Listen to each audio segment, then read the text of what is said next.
መልመጃ 4 በተሰጠው ሁለት ንብብር ቁጥሮች መካከል ሁለት ቁጥሮች እንግዲህ ተሰጥተውናል። በእነኛ ውስጥ ይበልጣል፣ እኩል ይሆናል እና ያንሳል ምልክቶችን በመጠቀም እውነት አድርጉ ነው የሚለን። የግድ እውነት ማድረግ አለብን። ይሄንን ከነኚህ ከሁለቱ ማን ነው የሚበልጠው? አሁን እንዲህ 20 እንዲህ 21። ስለዚህ ይሄ ይበልጣል። ምንም ጭንቀት አያስፈልግም። እሺ ይሄ ደግሞ ምንም ጥያቄ የለውም። ምክንያቱም ኔጌቲቭ ቁጥር ፖዚቲቭን ስለማይበልጥ እንደው ማሰብ ራሱ አያስፈልግም። እሺ ይሄኛውስ? ይሄንን እንዲህ 9 እንዲህ 5 ማን ነው ይበልጠው? ይሄኛው። እሺ ይሄኛውስ? አሁን ይሄም ማሰብ አያስፈልገው። ኔጌቲቭ ነው። በቃ ምንም ማወዳደር ራሱ የሚያሻማ አይደለም ለማለት ነው። እሺ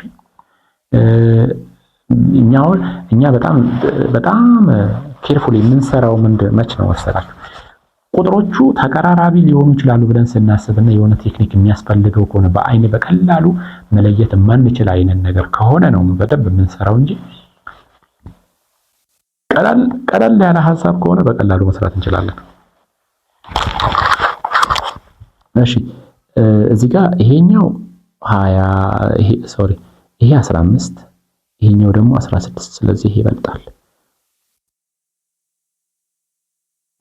ይሄኛውስ እንዲህ 15 እንዲህ 12 ይሄ ይበልጣል። ይሄኛውስ ኦኬ ይሄኛው ይሄ መጀመሪያ የአንድ ቤቱ እናያለን። የአንድ ቤቱን ነው የምናነጻጽረው። የአንድ ቤቱ ይሄ ይበልጣል። ስለዚህ ሌላ ውስጥ አንገባ። አያችሁ ይሄ የአንድ ቤቱ 1 ነው፣ ይሄ የአንድ ቤቱ 2 ነው። ስለዚህ ማን ነው የሚበልጠው?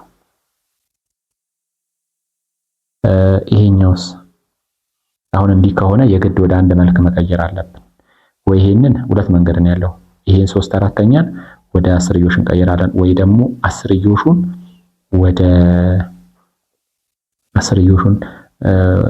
ወደ ንብብር ቁጥር ወደ ክፍልፋይ መቀየር አለብን። የትኛው ነው የሚቀናችሁ? እንደ መብታችሁ፣ አሁን እንደ ፍላጎታችሁ። እኔ ይሄንን አሁን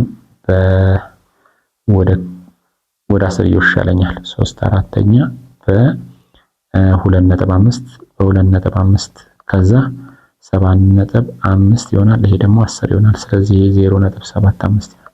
ስለዚህ ይሄ ማለት 0.75 ስለሆነ ሁለቱ እኩል ናቸው። ይሄኛውስ?